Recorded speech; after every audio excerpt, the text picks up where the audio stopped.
Hello, Assalamu alaikum. My name is Jishan. Now in this video we are talking about the airflow meter. Okay, as you see, this is airflow meter, and this is Fluke airflow meter. This is the name of the brand. It's called Fluke airflow meter. Airflow meter is generally for the measurement of velocities and pressure. As you see here mentioned, pressure, velocities, flow volumes, and whole meter. This is using for the CFM calculation. That's why we are using airflow meter to know how much CFM is coming from our HUs. That's why we need this instrument. Okay. Now we are unboxing this airflow meter. Let's see what are the instruments. When I open our box, then we find one is box, Fluke box. When we open this one, as you see, this is the main instrument. This is the device is now called airflow meter. Okay, this is the name of the brand is Fluke, and this is the model number is 922. Okay, when I press the on button, see for the when we want to know the pressure, there is a two pressure hose. Okay, flow hose. This is one is yellow and other is black. Okay, generally yellow is using for the positive pressure. Okay, this is mentioned positive pressure and negative pressure. Okay, this is being stored in the positive. Okay, we fix both the positive and negative pressure, and for the any differential pressure we just put in the positive flow, and this one in the black one in the negative flow. Okay, then we found the reading is there is mentioned in there is 10 Pascal. Here is the unit, and in the downside as you see this is the temperature. Okay, how much temperature is here, the ambient temperature. Okay, this is generally we are using for the differential pressure across the filter, across the blower, across the coil. That's why we have to install in the positive and negative pressure. Okay, after that now we are talking about how to calculate the CFM. Okay, CFM for the from the duct or from any diffuser or any duct. If you want to calculate the CFM, this is the process how to take the CFM. Okay, for CFM purpose, we have one. This is called pitot tube. Okay, the main function of pitot tube. Okay, this is the pitot tube. As you see, this is the positive. This is the actual pressure line. This is the actual pressure line, and this one is the static pressure line. Okay, this static is directly connected to this. As you see, there is many holes is there. This hole take the static pressure from the duct. Okay, this is the tangential pressure, and this is the as you see, this is the main pressure. When we need to take the pressure from any diffuser, just we put this pitot tubes inside the duct, and then after that we take different reading of the velocity of the air. Okay, that's why for the velocity is always we have to take the reference point. For the reference point purpose, that's why we have to take the static pressure. So for static pressure, that's why we put the black hose here. Now we connected the both hoses. As you see, this is the static pressure one, and this is the dynamic pressure. Okay, and this is the yellow line for the dynamic pressure. This is for the this is the actual pressure inside the duct, and this is this hose gives us the static pressure inside the duct. Okay, then similarly we connect these two hoses to positive and negative pressure, and we for the CFM for the velocity we have to take the velocity. For the CFM, we have to take the velocity first, but in velocity it should be feet per minute. The unit is feet per minute. Okay. Now, as you see, we make it in the velocity mode, and as you see here mentioned velocity. Okay, and there is 31 sample is already calculated. We have to make this one is 0. Okay, for making 0 sample, that's why we have to clear all. Okay, for clear all, we have to press this yellow button first, then clear all here mentioned. We will press. Now we already make it 0 sample, and then we have going to start.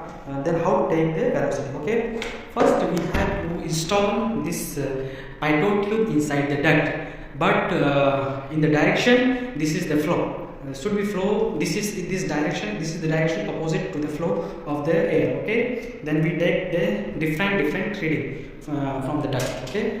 Then at the same time when we take the reading, just we put the save button. Then as you see there is a sample 1.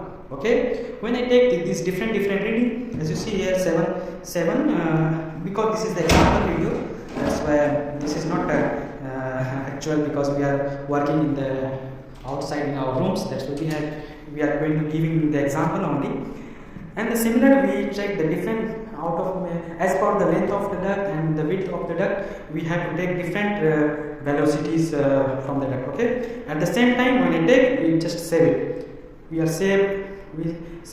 try to save 10 samples, 7, 6, 8, 9, 10. Okay, after that we make it average. Okay, how much for the 10 sample we have to make it average CFM, feet per minute, not CFM, feet per minute. Okay, because the unit is feet per minute. For average, here mention how to make it average, just call average, just here mention call average. When I press this one, there is a mention here call average 761 velocity from the duct. Okay, feet per minute. We just make it write down in our notes, so that we know the how much velocity from the duct is actual velocity from the duct. Okay, now we are going to calculate the CFM. Okay, now from the device, from the airflow meter, we take the velocity.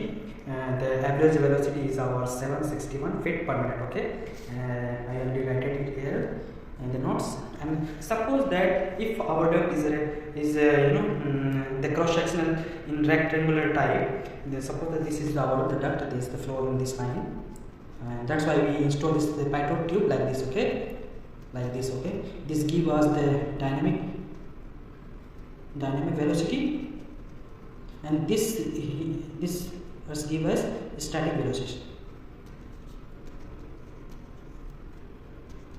Okay, suppose that we measure the length of the duct is 2 feet and the breadth of the duct is 1 feet.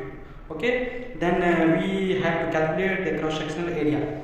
Cross sectional area means that the cross section, this is the cross sectional, this is in the rectangular type, that's why the area of rectangle length into breadth, that's why 2 into 1, it means 2 feet square. Okay, 2 feet square, this is our cross sectional area. Okay, for the CFM is just CFM having the formula only velocity into cross sectional area. Okay, and we already calculate the CFM velocity from the meter, flow meter, that is 760 feet per minute, and the area is 2 feet. Okay, 2 feet square. Okay, that's why we multiply both and we found 1522 is the CFM, actual CFM from the duct. Okay, now from the CFM value, if you want to know the ton how much capacity